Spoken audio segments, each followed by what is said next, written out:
overcoming apartheid was a tremendous achievement, and they really had to fight.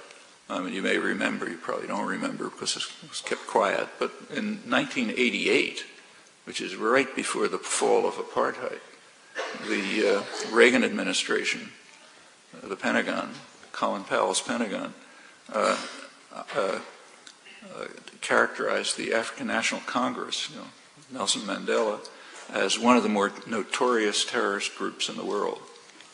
And Reagan was violating congressional resolutions to increase trade with South Africa. That was 1988. In fact, Mandela just got off the terrorist list a couple of months ago. It was getting embarrassing. But so it was a real battle. I mean, and they overcame it, and it's a great victory. On the other hand, for the majority of blacks in South Africa, it's meant essentially nothing. In fact, they may be worse off. If you look at mortality rates and so on, they're probably worse off. I mean, what you find if you go to, say, Cape Town is black faces in the limousines. That kind of thing. I was there, in fact. And, it's an improvement. But if you go out to the hideous slums right outside Cape Town, I mean, it's like monstrous. Activists won't take you in there because they're afraid. I think it is a historic achievement and important to have a black family in the White House, but we shouldn't exaggerate the effect. I don't expect to see noticeable effects on on the incarceration system, which is primarily a system for locking up black males that nobody wants to have around. We'll see, but I don't see any sign of it. Actually, there was a rather acid commentary in one of the black journals, internet journals, called Black Agenda. You can probably find it on the internet, which some well-known black activists wrote a satirical piece on how blacks can get to be elected to high office. It says the first thing they have to do is make sure they have no slave ancestry. Okay, so they come from Africa, from the West Indies or Kenya or something like that. The second thing they have to do is attack the black community and denigrate it. Saying the problem of racism is you guys don't take in the garbage or that kind of stuff. But never denigrate the white community. That's very important. And then it goes through a list of things. You can predict the rest. Of course, they're predicting what it means. Okay, I think it's some mixture. It should have an effect. It already is having an effect, but it's just how restricted it'll be depends on the way people like us respond. I mean, take the civil rights movement in the South. It had a big effect. What effect did it have in the North? Well, a very marginal effect. So, in fact, you listen to the speeches on Martin Luther King Day. I mean, all kind of, how wonderful he was up to the point where he was condemning racist sheriffs in Alabama. But what about the rest of King? What he really cared about, like organizing a poor people's movement or opposing the war in Vietnam and aggression generally. Now, that's kind of been washed out of history. Or take just Boston. I'm going to take, say, where I live. Okay, like I said, I live in Lexington. When I go home tonight, if I go home after work, I have to fight rush hour traffic for an hour. The subway, you guys are too young to remember, but the Red Line used to end at Harvard Square.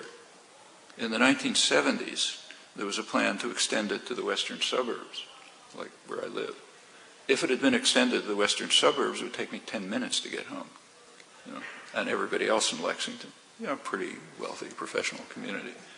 But they didn't extend it that far. It was extended to the border of Cambridge, okay, to Alewife. Why? The western suburbs wouldn't allow it to be extended. And the reasons, nobody likes to put up a poster about them, but they're pretty obvious.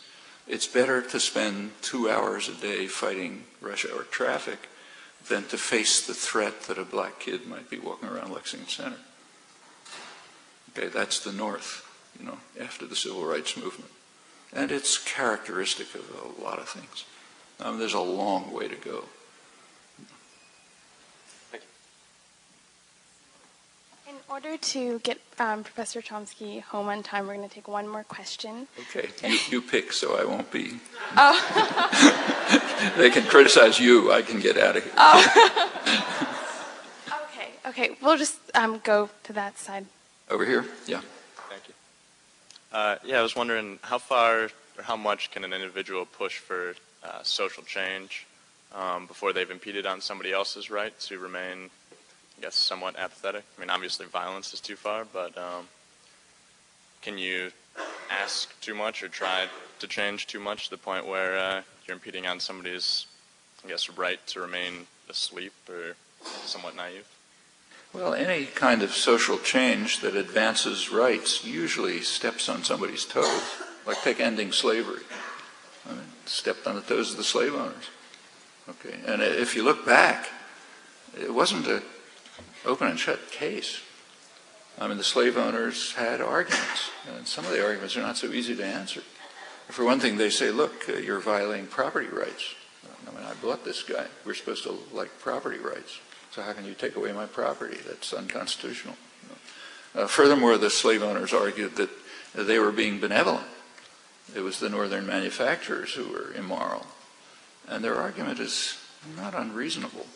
I mean, to put it anachronistically, suppose that you and I want to get a car, okay, same car, and you buy it and I rent it.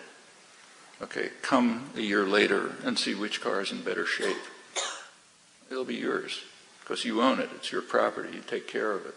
I mean, I just rented it, so if it gets dented or something or other, I don't care. I give it back. Well, the slave owners argued, look, we own these people, so we take care of them. You rent them. That's called having a job. You just rent them, so you don't take care of them. So you just throw them out if you don't want them or do anything. So we're the good guys. You're the bad guys. So try to answer that argument, incidentally. But there were arguments like that. And that's slavery. I mean, when you talk about anything else, yeah, sure. If you, if you integrate schools, you're stepping on people's rights. The people who want to preserve their own communities. That's a right. In fact, it's almost impossible to think of anything. Let's suppose you have a minimum wage so people can survive. Well, you're infringing on the rights of employers to exploit people and make more money. So I don't think you're going to find a general answer to that question. Take, say, the American Revolution, okay? I mean, we all think they're supposed to think it's a good thing. But, there were about as many loyalists as there were rebels.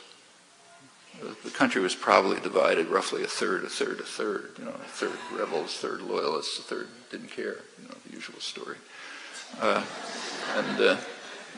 The loyalists, their rights were undermined when the rebels won. And remember, the rebels were terrorists by the standards of the day. They carried out terrorist acts. The British finally left, but when the British left, it wasn't such a simple matter. I mean, they were leaving behind loyalists who were terrified of the rebels. In fact, it isn't much discussed in history courses, but there was a huge flight of people from the American colonies, white people, because they were just terrified of the rebels who won. They were writing letters from Nova Scotia about how they're dying in the snow. Boat people fleeing from Boston in the middle of the winter. We got to get away from these crazies who live in the snow. There's a substantial literature on this, which nobody reads because you're not supposed to, but it's interesting. So that's like probably a third of the population. Beside that, there were the blacks and the Native Americans who knew what was going to happen to them if the rebels won. I mean, Britain offered some limited protection. Well, was it just to revolt? It was certainly infringing on rights. I mean, it's, you can't find a case in history where there aren't problems.